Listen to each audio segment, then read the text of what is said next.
Agora convidamos também a nossa amiga Nicole, né? Ela vai apresentar famílias italianas e a formação do território italianizado em Itueta e Santa Rita do Itueto, nas Minas Gerais. Então, Sandra Nicole é historiadora, ela é mestre em gestão integrada do território pela Univale, e ela vai contar aqui um pouco para nós a influência que tem a italianidade vinda do Espírito Santo. Aí também em homenagem à presença de pessoas do Espírito Santo aqui, né, hóspedes no seminário que é de Minas, mas esse ano a gente abriu as portas a outros integrantes, e ela vai contar um pouco para nós, né, dessa importância que tem o Espírito Santo para o nosso Estado, né, e comprovar aí para a gente que nossos imigrantes estavam dispostos a segundas migrações, um fato que ainda caracteriza a imigração hoje, das novas migrações, que também fazem esse percurso até um lugar e depois migram para outro. O italiano tem esse espírito, né? Então, muito obrigada, Sandra. Bom trabalho. Vou ficar em pé, porque senão o historiador acha que sentado pode contar mais histórias, né? Então, a Silvia já me apresentou, eu vou trabalhar, parte da minha dissertação de mestrado, que eu vou trabalhar com as famílias que vão territorializar Itueta e Santa Rita do Itueto, e vai se tornar um território italianizado a partir das relações sociais estabelecidas com esse novo território. Então, eu venho dizendo que a imigração italiana para o Brasil, a partir da segunda metade do século XIX, é caracterizada por ser familiar e com a maior procedência vinda da região do Vêneto, no norte da Itália. São famílias camponesas. Com os sujeitos da pesquisa que eu trabalho, a maioria vem da região de Treviso, Vicenza, depois Verona e Pádua. Então, o projeto imigrantista era baseado na pequena propriedade familiar. O investimento colonizador tinha como finalidade ocupar terras devolutas, objetivando a ocupação do território geográfico num sistema que privilegiou a pequena propriedade agrícola trabalhada com mão de obra familiar. Minas Gerais, dentre os estudos que eu priorizei, é um destino secundário dessa colonização italiana, diferente dos outros estados que receberam aí em seus portos os imigrantes italianos. Minas, em sua maioria, os migrantes já tinham uma experiência migratória em outros estados. No caso, eu vou estar trabalhando com o Espírito Santo.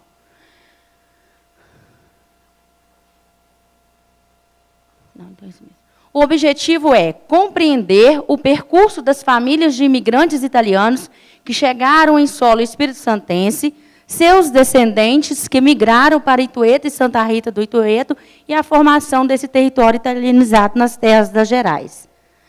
E aí, os municípios que eu trabalho: Itueta, Santa Rita do Itueto, que faz parte da microrregião de Aimorés, localizada na mesorregião mineira do Vale do Rio Doce. Aqui já colocando assim como pontos de partida e pontos de chegada. Pontos de partida no Espírito Santo foi Alfredo Chaves e Castelo.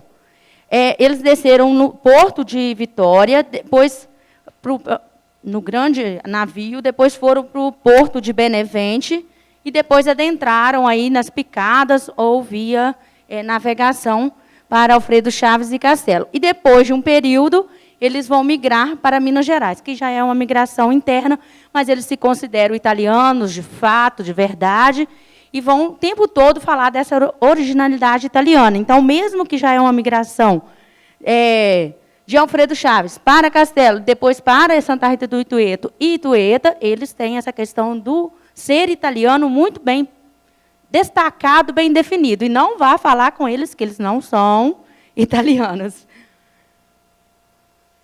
A mesorregião do Vale do Rio Doce, ela fez parte da estratégia governamental e foi a última região de Minas a ser colonizada, e vai ter todo o empenho do governo de Minas e aí também o governo do Espírito Santo nos acordos entre governos.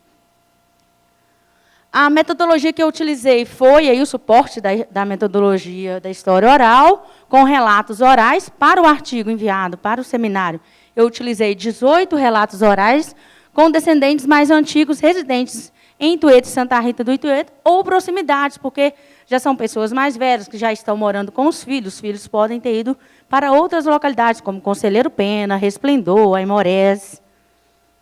Então, nesses relatos foram resgatadas da memória dos informantes as lembranças das histórias ouvidas na infância sobre a Itália, sobre a viagem para o Brasil, a vivência no Espírito Santo. Eles vão ter uma ligação muito com o Espírito Santo, né, Silmar? E a gente pegando o Espírito Santo e essa região do leste aí. E a trajetória para as terras mineiras de seus antepassados e a construção do território italianizado nas terras de Minas. Há uma ligação mesmo com o Espírito Santo, encontros de famílias que ficaram no Espírito Santo e que vieram para essa região mineira que eu estudo. Tem muito encontros de família, às vezes em Minas, às vezes no Espírito Santo. Então, contribuição da metodologia da história oral, nós damos vozes aos atores sociais que participaram da história, testemunharam ou ouviram de seus antepassados. E aí a questão da convivência com os avós, com os bisavós, né, que vai ser muito útil para nós, que estamos coletando a história oral desse grupo, sobre a vida, a chegada, a acomodação, o trabalho, a formação das famílias, das lavouras, as festas, os costumes, as tradições, as crenças e a religiosidade, entre outros aspectos. Nas narrações, eles destacam suas presenças enquanto sujeitos naquele território. O sertão do Rio Doce, ele foi visto aí como uma zona aí que não poderia adentrar devido a esse imaginário que tinha pedras preciosas, né? Mas aí, no final, a partir do século XIX, ocorre uma divulgação tímida sobre o povoamento, sobre que as terras eram propícias para a agricultura e para o povoamento. Mas aí tinha a barreira da ocupação dos índios botocudos e todo esse estigma que criaram em relação aos botocudos e a intensa floresta. Mas aí, no início do século XX, o Vale do Rio Doce foi vendo sua paisagem sendo modificada aí com a construção da estrada de ferro Vitória a Minas.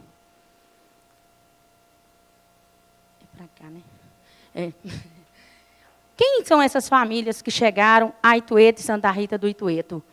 Os migrantes que se destinaram para essas localidades eram, em sua maioria, famílias oriundas do norte da Itália, ou seja, famílias camponesas, principalmente da região do Vêneto. Cabe destacar aí que os italianos que chegaram no Espírito Santo e depois migraram para Minas, a proporção era menor se comparada aos descendentes que nasceram no Espírito Santo. Então, a maioria já estavam mais velhos, já estava com 50, 60, 70 anos, já estava quase que acompanhando os filhos. Ou já vinha, assim, com 3, 4 filhos, já casados. E a maioria desses descendentes nascidos no Espírito Santo eram da região de Alfredo Chaves e Castelo. E quando eu digo região, porque a localização do Espírito Santo ela foi se mudando com o tempo. Então, Alfredo Chaves não é essa demarcação de Alfredo Chaves como hoje. Era uma grande região, fazia parte aí do 4º território. Então, eu coloco região, porque aí tem Conha, tem Vargem Alta, tem Conceição de Castelo. Mas eles vão definir muito bem. Nós saímos de Castelo e saímos de Alfredo Chaves, porque o maior fluxo estava nesses 2 municípios. Ressalta-se que a maioria desse grupo ele migrou primeiramente, quando desembarcaram aí no Espírito Santo, para Alfredo Chaves. Depois de um período aí de um crescimento populacional, chegavam 2 filhos, 3, e se tornavam aí 7, 10, 12 filhos. Teve caso de 17 filhos. E a oferta de novas terras em outras regiões no Espírito Santo, aí vão adentrar mais no Espírito Santo, Silmar, de manhã mostrou essa questão do litoral e do interior do Espírito Santo. Muitas famílias vão optar por migrar para outras regiões. Os sujeitos que eu estudo vão optar pela migração aí, a partir de 1890 para Castelo. Aí tem toda a questão lá dos agostinianos, com a Fazenda do Centro. E ela estava assim, praticamente inabitada, e o preço dela era mais acessível em relação à região de Alfredo Chaves. E é o que vai acontecer depois com Minas, né? Então, considerando que o projeto imigrantista do Espírito Santo era o desbravamento e o povoamento baseados na pequena propriedade, com a formação das famílias dos filhos dos imigrantes italianos, as primeiras propriedades destinadas a eles, que são pequenos lotes, né, se tornam pequenas em relação aí ao aumento do número de famílias. Então, vem um senhor falando... Quando tiver faltando 10 minutos, me fala, que eu fico apavorada com o tempo. Eu sou apavorada com o tempo.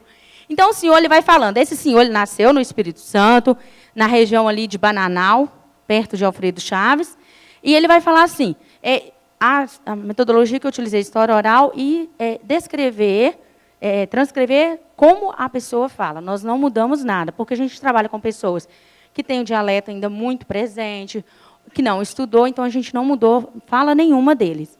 Então, ele vai dizer, eles eram uma família grande, né? E depois o pessoal ali foi crescendo, foi derrubando mata, e o povo foi crescendo lá no Espírito Santo. Tudo ali. Esse Espírito Santo está muito próximo a eles, né? E ali foram se espalhando esses italianos. Se espalharam assim, foram nascendo filhos, né, e netos, juntou muita gente. Então, eles queriam mata, começou a se espalhar. Então, ele está falando dessas famílias se espalhar no próprio Espírito Santo. A partir das narrações sobre a vida nas terras espírito-santenses, é possível perceber que as famílias italianas transformaram as localidades em um território apropriado e construído a partir das relações sociais estabelecidas, que se materializaram e se reproduziram desde a chegada ao Espírito Santo. E aí, ao longo dos anos, esse espaço físico do Espírito Santo foi se transformando num território geográfico onde predominou a pequena propriedade familiar. Entretanto, com o passar do tempo, configurou um panorama de estagnação econômica e devido às estradas, à falta de infraestrutura para escoamento dessa produção, entre outros, que eu não vou pontuar aqui, e de impossibilidade de garantir o sustento das novas famílias constituídas pelos filhos dos imigrantes, resultando num contexto de fracionamento da terra. Destacando que todos tinham terra, mas as terras se tornaram pequenas devido a essa grande prole. Diante da circunstância, outra alternativa foi o quê? Uma nova migração. E agora, para as terras mineiras. E o que eles vão frisar, principalmente, por que eles escolheram vir para as terras mineiras, foi a qualidade e o baixo valor das terras, ou seja, terras que ainda estão com a intensa mata, né? Então, era o que o Espírito Santo proporcionou para eles quando eles chegaram ao Espírito Santo. A abundância de nascentes de água e as florestas. E aí, um senhor de 81 anos, ele vai dizer assim, eles eram tudo casados, sabe? Então, eles começaram a adquirir filho, essas coisas. E lá, que aí é no Espírito Santo, a propriedade era muito pequena. E já tinha um dinheirinho guardado lá. E vieram para aqui, porque aqui os terrenos eram baratinho, né? Então, eles veio e se possearam aqui, barato, baratinho, se referindo ao preço da terra. Tem alguns comentários, algumas narrações que eles falam assim, o meu avô podia comprar 7 ou 8 alqueires de terra em Minas, enquanto no Espírito Santo era 3 a 3 alqueires e meio. Então, realmente, o valor era... Mas aí, devido a todo um contexto, né? Hoje de manhã ele falou, tem que entender o contexto mesmo histórico. E aí, a formação desse território, assim como as famílias italianas que partiram da Itália para o Brasil, as novas famílias constituídas no território do Espírito Santo vão partir para Minas Gerais, porque as propriedades já não ofereciam mais condições para o sustento do núcleo familiar. Aí, ontem nós estávamos falando sobre migração interna, né? Então, a migração interna ela tinha como objetivo a procura de mais e melhores terras. Opa! Agora, para voltar.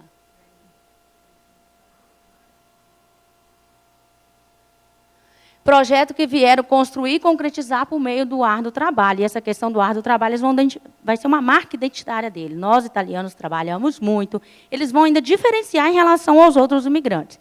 Essa é uma das marcas, assim, muito. Aqui se trabalhou muito. A vida aqui era trabalho. Aí, esse sujeito da pesquisa, ele vai relatar muito bem o que foi a migração interna desses sujeitos. Ao decidir emigrar para Minas, estes adquiriam mais terras com preços mais em conta em relação ao Espírito Santo. E para a sobrevivência da família, mais terras teriam. E os que ficaram, ou seja, no Espírito Santo, passariam a ter mais terras, pois houve o esvaziamento das terras e por algumas famílias. Então, era a solução para quem permanece no Espírito Santo e para quem migra para Minas. Então, aí, uma das belezas que mais impressionou essas famílias foi a enorme floresta. Ela se tornava ainda mais deslumbrante na medida em que o sentimento de concretizar os seus objetivos se tornava mais forte. Aqui a gente pode produzir, formar família, formar lavouras, e o objetivo desde a Itália estava finalizado ali ao ver aquele pano verde, como se fosse uma cortina de fundo, né? E aí ele vai dizer, meu pai, quando veio para Minas, esse senhor ele veio com 4 anos de idade. ele vai relatar muito essa questão, ele vai subir 2 serras com um dos irmãos que tinha um problema físico, e ele vai falar muito da mãe dele, e aí destacando, cortando um pouquinho a questão das mulheres, é um trabalho excelente aí para quem quer trabalhar, porque fica um vago, fica só como se fosse ajudante dos maridos, ajudante dos avós, dos sogros. Então, a participação da mulher é muito interessante trabalhar essa participação das mulheres na migração italiana. Meu pai, quando veio para Minas, era mata purinha. Santa Rita era mata pura, não tinha casa, era mata purinha. E a outra senhora vai falar, era só mata, não tinha café, milho, pasto, essas coisas, era tudo mata. Essa senhora ela já nasceu em Minas, mas ela vai falar com tanta intensidade como que era a localização, que é como se ela tivesse chegado ainda pequena. E aí o outro sujeito vai dizer, porque a intenção do italiano, na época, era muito simples, era uma vida simples, era de chegar num lugar onde tivesse uma água para eles produzir ali um milho, fazer o fubá e fazer a polenta e comer. Essa é a base da alimentação deles. Mesmo que aí já está ocorrendo mais de uma migração interna, migração, eles se identificam como italianos, são italianos. Quem não tem descendência italiana é brasileiro, e também quem não tem descendência italiana os considera como italianos e os outros como brasileiros. Lá também tem a Itueta, Santa Rita não, mas Itueta tem a migração alemã e a migração pomerana, que também se identificam como pomeranos e alemães. Os italianos falavam assim, onde tem muita água e tem queda d'água, tem prosperidade. Então, chegamos ao paraíso, né? Ao Canaã. É muita fartura, ele só tinha muita fartura, que nossa mãe, aqui era uma benção, que tudo que plantava até estragava, fartura demais. E aí, aqui umas fotos, né? O café, que já está mudando, antes era o café Conilon, o Bourbon, agora é outros tipos de café, que eu não me lembro agora. Uma das especificidades que eu observei também em campo, no Espírito Santo, em Castelo e Alfredo Chaves, Itueta, Santa Rita do Itueta, é a preservação do topo das matas. Quando se tem propriedades, não quero dizer que todos que não são de origem italiana não preservem, mas quando se tem a preservação do topo das matas, com certeza, quase praticamente, são de descendência italiana. Eles preservam o topo das matas e a formação das lavouras.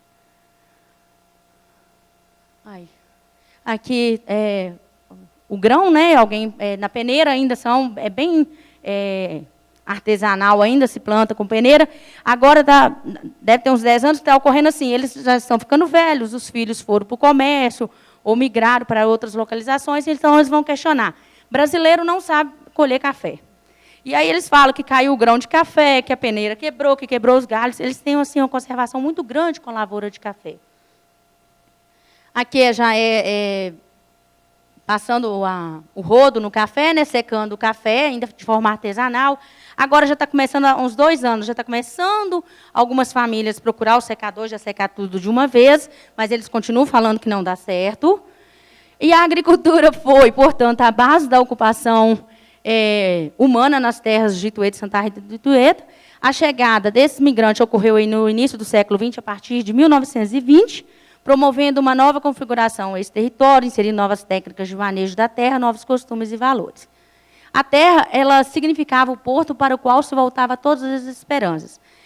Eles têm um apego muito grande à terra. Há uma tradição das famílias de imigrantes italianos de apego à terra, que qualifica o espaço e aprofunda. Assim, o apego ao solo o torna abrigo de histórias e valores. Foram difíceis, aí eles vão sempre contando como foram difíceis os momentos de chegada, instalação, derrubada da mata, a construção das primeiras casas para abrigo da família e a formação das primeiras lavouras. Então, eles contam de uma forma tão sentimental que a minha orientadora falava assim, nossa, eu vou começar a chorar, porque está muito sentimental. Então, ele vai falar, a vinda para cá, naquela época, era difícil, porque era trem de ferro. Ele já vai falar de uma época que era o trem de ferro, antes era picada, né? Era tocada a lenha, Maria Fumaça. E aí, eu não vou ler tudo, eles só trouxeram os meninos e uma bagagenzinha pouca, porque era longe. Aí, essa família aqui, eles vieram de Castelo para Vitória, de Vitória para Itueta. Era quase mata pura, estrada ruim. Aí ele vai dar uma pausa e vai falar, sair de um lugar santo para vir para um lugar desse, no meio de uma mata. Ou seja, esse lugar santo já era um lugar territorializado, né? Então, eles vieram para um lugar estranho. Aqui, essa família, ela sai de Castelo, ele está falando dessa família. A senhora, o senhor, é porque o fotógrafo colocou a mão no flash e aí o rosto do senhor não saiu, eu preferi cortar. Aqui, ele sai em 1926. Aqui já é a reprodução da foto com a família formada no Espírito, em Minas Gerais. Esse menino aqui é esse senhor. Esse menino aqui é esse senhor. E ela é essa senhora. O restante nasceu tudo em Minas. Então, a formação aí das famílias. Aí, volta. E essa é a senhora, né? Ela aqui. E aí, aqui é o moinho de milho, que tem lá ainda. É uma casinha que morou descendentes de Zorzal e Casagrande. Vieram para cá e a senhorinha foi contando muita dificuldade, como que encontrou a casinha. Está lá até hoje. São registros que as pessoas passam, ninguém faz a fotografia, né, e vai se perder com o tempo. Aqui é outra família, né, no quadro pintado. Aqui também é outras famílias. Essa família aqui é Nicole com Cremasco. Essa família aqui é Bonella, com Grubério. E aqui a casa em cima, é uma produção também. Colocaram a família, depois uma foto com a casa. Então, são casarios grandes, de representação aí também que eles chegaram. E os esforços que eles fizeram valeu a pena, né? Aqui é um casario que foi construído, o término foi em 1926 para 27. Eles chegaram em 1924. Depois ela foi mudando aqui atrás, mas aqui já é o término dela com algumas coisas para terminar mesmo, né? E essa casa ela tem 10 quartos. Dentro dela, não trouxe, porque senão ia pesar muito também, e ficar muita coisa, e o tempo é limitado. Ela, dentro dela, é toda de madeira, e agora o filho desses senhores, o neto desses senhores que vieram para Minas, ele colocou todas as ferramentas que os pais e os avós trabalharam na parede. E a casa é toda madeira de peroba. Então, eles falam que a riqueza de Santa Rita está nessa casa. Ok. Naquela época, aqui era mata pura, era mata purinha. A IES fazia aquelas barracas. Aí, ali, eles ficavam e começavam a derrubar para poder começar a vida. Tudo mata pura. Eles vão falar, essa questão da mata vai ser praticamente... Quando a gente começa a perguntar, tem alguém aqui que fala sobre como que era a vinda deles? Aqui era mata pura. Se você vê, era mata pura. Isso vai ficar muito forte. Lutando com dificuldade, talhe. Foi assim. A vida aqui foi trabalhar, lutar e trabalhar. A produção era familiar e todos trabalhavam na terra. Esse todos crianças a partir dos 6 anos de idade. Não interessa se era mulher ou se era homem. Todos trabalhavam na roça. E, às vezes, quando se tinha 5 anos, aquela criança ficava responsável pelos menores de meses ou de 1 ano em 2 aninhos. Então, a produção toda era familiar.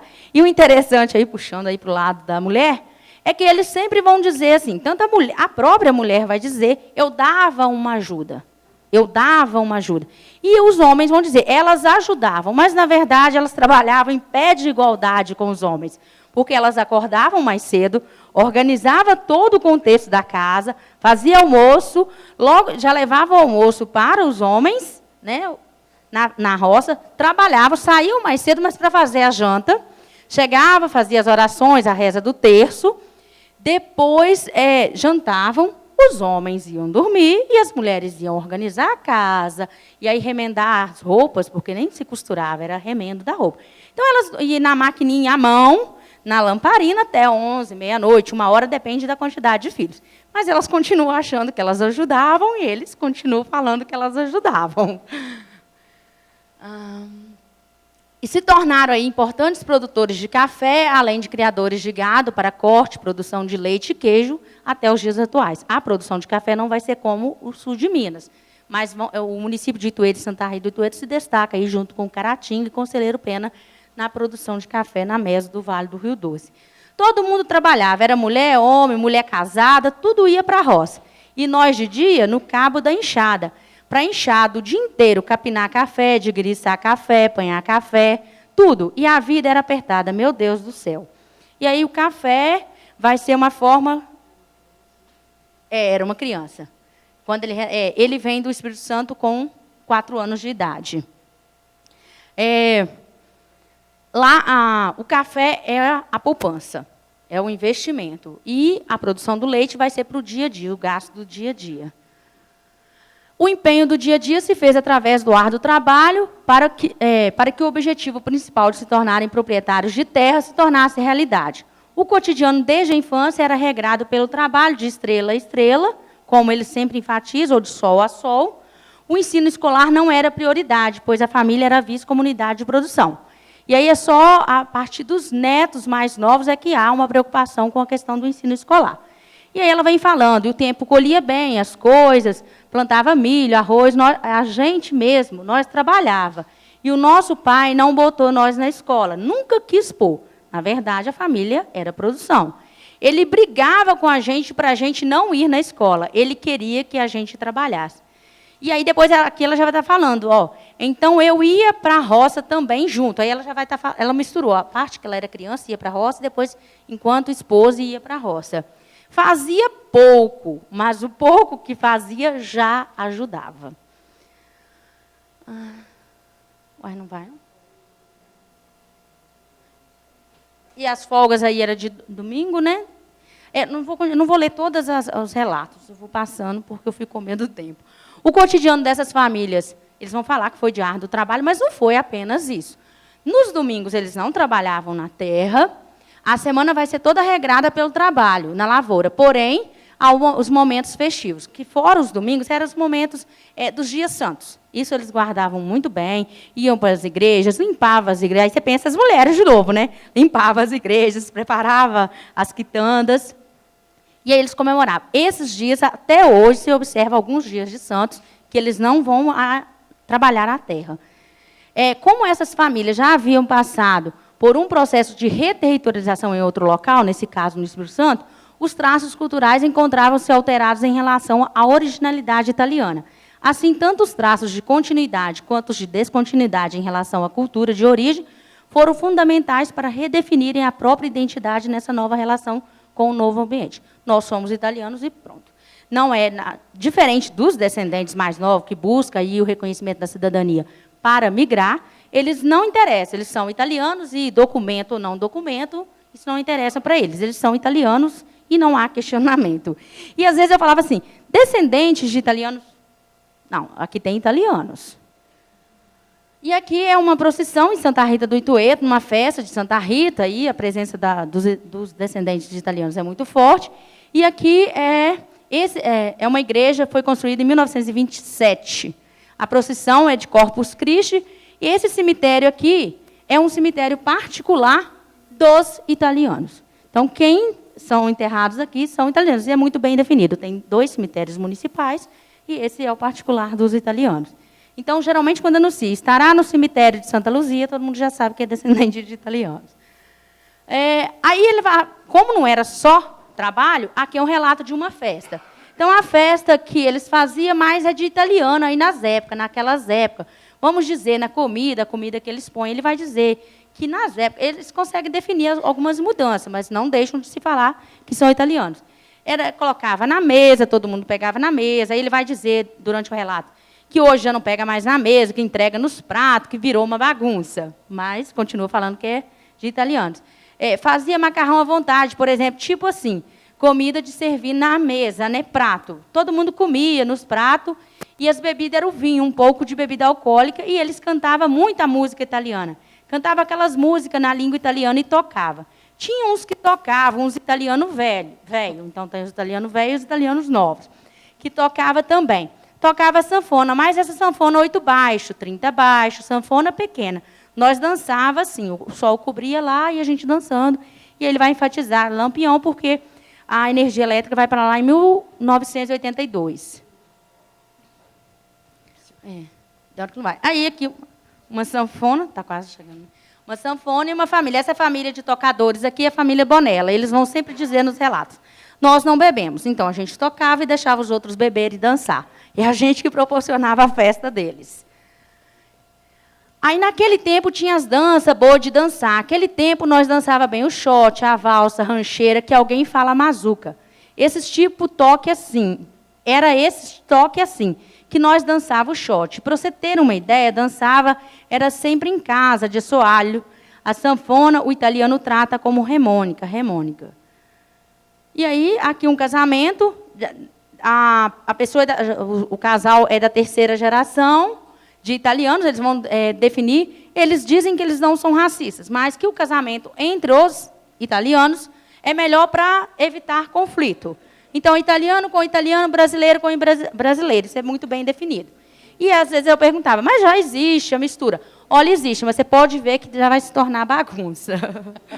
E, às vezes, com os descendentes mais novos, você vê assim, tem menos diferenciação entre italianos, mas você chega e fala alguma coisa, não, aquela lá não é italiana, não.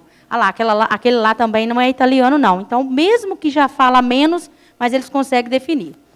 Aqui é uma festa de bodas de prata. Aí aqui ela vai falar, o meu pai, ele era muito racista. E essa senhora ela também não concorda que 2 filhos dela casou com descendentes. Com não descendentes. Nossa Senhora, que ele queria que nós ele não queria que nós casássemos com o brasileiro de jeito nenhum. Estou terminando. Ele não queria que a gente misturasse a raça de jeito nenhum. Nossa mãe, ele tratava muito bem. Mas misturar o sangue, não. Italiano com italiano. Ele falava brasileiro com brasileiro, italiano com italiano. E aí, aqui, a questão da marca identitária também vai ser alimentação, a polenta cortada aí com barbante, na tábua, a minestra, o minestrone. Ainda há a permanência do dialeto italiano, de comidas típicas, danças e canções. A culinária é uma marca identitária. Os relatos indicam que as festas eram de italianos, o que reforça a identidade do grupo. E as considerações, finalizei. As famílias de imigrantes italianos e seus descendentes foram agentes de sua própria história no sentido de construir seu próprio espaço num território desconhecido, assimilar os novos costumes e mantiver os traços culturais da sociedade onde vieram, seja do Espírito Santo, seja da Itália. Ao longo de quase um século, após a chegada às terras mineiras, o novo território foi construído e apropriado a partir das relações sociais por essas famílias e se tornou um território italianizado nas terras das Gerais. Realizou-se, assim, o objetivo de fazer das novas terras a nova pátria. E aí a questão do passado e a memória que vai aí intensificar essa questão de pertencimento deles.